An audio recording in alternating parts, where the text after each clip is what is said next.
Are you ready to start a family even though you haven't found the one? Maybe it's time to shake things up. Imagine a world where family isn't built on romantic love, but on deep, committed friendship. Today, we explore the rising trend of platonic life partnerships as high divorce rates and pervasive loneliness push people to redefine the nuclear family. So this is a scenario where you might want to marry your best friend even though you're not attracted to them at all? Yeah, exactly. Okay, people are doing this now? Yeah. Platonic life partnerships are on the rise, putting a modern twist on the traditional nuclear family. PLPs aren't a new concept. People have chosen their friends as primary partners for a really long time, but the practice is more common among women and people from the LGBTQ+ community, like this queer platonic couple from New York, who conceived a biological child through artificial insemination. They share custody, finances, chores, and a home. They don't share a bed. Each is free to pursue romantic or physical connections outside of their primary partnership. Okay, so in this new world of having a relationship with your best friend in your house that's a platonic relationship, what happens when you want to date other people or fall in love with other people? It's allowed. Anyone else significant who comes into their lives would be expected to respect this arrangement, but rather than divorcing and ending their partnership as a traditional romantic couple might in this kind of situation, platonic life partners will continue making life decisions together forever. I mean, that's the entire point. So you might have this person help you make a decision on who you're going to date Absolutely, or marry? But they also might just stay out of it altogether. Their family dynamics and their living arrangements might be subject to change and they're okay with that, but the partnership itself would not end. Like you said, they would be working through these issues together, coming up with a solution that works for everybody, and then they would move forward with that. It's a fascinating world, and to learn more about this lifestyle, I've been following a woman named April Lee on social media, whose platonic life partner is Renee, who is her best female friend from childhood. These two do not have romantic or sexual interest in one another, but they make life decisions together, and they say that they plan to have kids one day. But April is also in a romantic relationship with a man in addition to her primary partnership. And this is completely separate. So this is not a throuple. This is a platonic life partner. And then separately, one of those partners has a romantic partner on the side. So I think a common misconception is that because I have a platonic life partner, it means that I won't commit to a romantic partner. But in actuality, it's about redefining what commitment looks like. And where I think this differs from most romantic partnerships that put each other at number one is that my future is not dependent on my romantic partner. I'm not expecting to sign a lease with him or start a family. My PLP is who I'm making joint life decisions with, and that's going to happen with or without my romantic partner. However, where that commitment is that I'm still making room to accommodate him in that future with my PLP. So I'm just playing out how this would work out. So I just met someone new recently.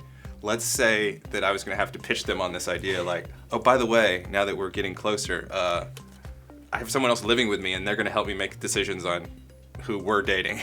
Right? Even if you're okay with it, they might have a problem with that. So Tyson, let's say you start dating a woman, things are going great, and then you find out that she has a platonic life partner, whether it's a man or a woman, but she is not romantically or sexually involved with that partner. How would you see yourself proceeding in a situation like that? I would feel like that's unusual, to be honest, right up front. And I would not know how to deal with it, just like this is the first time I'm hearing about this whole scenario here. But now that I'm starting to conceive of it, I would maybe feel like I have to get the approval of a parent that lives with the girl, like I'm back in high school or something. Or like a sibling? Yeah, or like a sibling or something like that. Would so you it's like, just another layer of complication that... Would you court the platonic life partner? Well, like yeah, take them out to you would have coffee to. and be like, hey, I'm interested in your platonic life partner romantically. How do you feel about that? Yeah, it would be like meeting the parents, but now you're meeting the platonic life partner. Would it take some of the pressure off you to have to potentially marry this woman or have children with this woman if she had taken that off the table with you and said, I'm already planning that with someone else. I'm open to that with you potentially, but there's no pressure. I'm doing it with or without you. That's an interesting question, and there's just so many nuances to that. Like, it might be interesting if like you were someone that didn't want to have kids and you wanted to live in your own place, yet have a serious relationship with someone else but not have all that burden of responsibility, and they were doing that with someone else, maybe that could be a benefit. Yeah, it's fascinating. I think I would have to try it to find out. And I'm also curious if men and women can truly be platonic life partners if they share sexual attraction to each other or a romantic attraction. I guess it would be kind of like having male and female platonic friends. They wouldn't be your life partner, but you could still not go there. So that woman that you just heard from, April, and her partner Renee, they are demisexual, which falls on the asexual spectrum. So they're not exactly going out into the world and looking at people as if they're pieces of meat. In fact, they go out and they could be in a room with 100 incredibly good-looking people, and they will likely not feel any attraction to that person. No initial attraction. They would have to have an emotional connection with them to even spark any sexual or romantic feelings. Like I said, April is dating a man romantically, so she obviously has overcome that, but they're not going out into the world looking at people that way, and so it might be a little bit easier for them to choose a platonic life partner over a romantic or sexual one. Okay, yeah, because it's hard for me to think like that. Like, I'm just wired to find attraction and then filter out from there. Interestingly, cisgender heterosexual people who are disillusioned with traditional marriage are also turning to so-called friendship marriages or platonic life partnerships.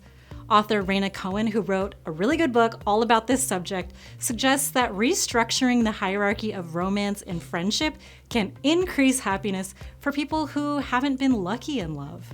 I think they've showed me that a friendship can do pretty much anything that a romantic relationship can do, you know, maybe minus the sex piece. Yeah. And these are friends who are buying houses together, who have raised children together, who have taken care of each other through cancer treatment and old age. I mean, there really aren't limits to what friendship can be, even though we might place limits on friendship. In Japan, it's reported that 1% of the population is embracing the trend as more platonic friends get legally married and have children through artificial insemination.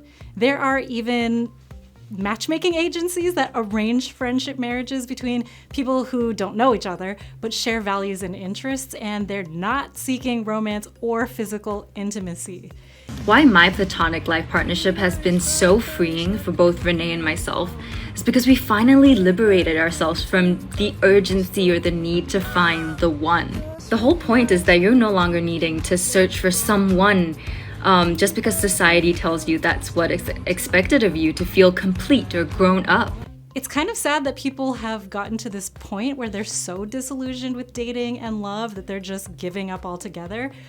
But in another way, it's really cool to see that they are putting friendships on this higher pedestal. I love every single one of my friends, and I could see a world in which if I get divorced and it just doesn't work out, I have a kid, in which I might be open to just shacking up with a friend and calling it a day and having a family together, someone that you can count on for everything in life in the way that a spouse would, but just minus all the drama of a relationship and sex and romance. Okay, but let me play devil's advocate. Sure. Yeah, you love your friends, but when you live with them, it's a different scenario. Totally different and scenario. Any friend that I became a roommate with, say like in college times, there were conflicts that you didn't have before that come up. Yes, of course. So do you think there are other factors that are causing this shift? Like, for example, in this digital world that we live in now, it seems to be harder to meet people in real life? Yeah, I think you meet a lot of people in real life, and the physical intimacy part can be really easy for people. But when it comes to emotional intimacy and truly being there for somebody for more than a couple dates, 6 months, whatever it is, that seems to be very challenging for people. So also, the traditional notion of the nuclear family is changing.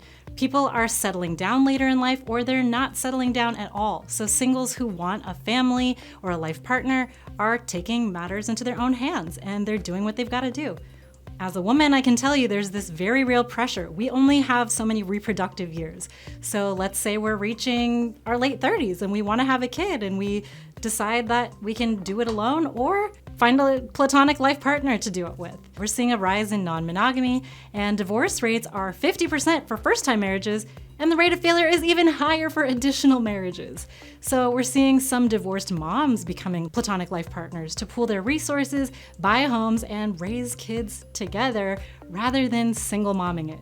And finally, we've got a loneliness epidemic. So finding partnership in friends means that you won't have to go through life alone.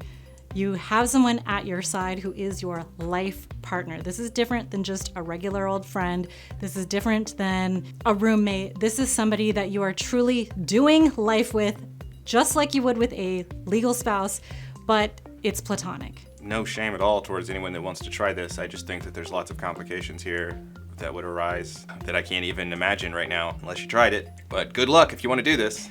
I can see also people wanting to do this because of economic conditions, not just, say neither one of you wanted to have kids, but just, you know, here in Hollywood, they spend all these strikes and jobs are harder to get right now, and the people that are hiring want to pay you less and less.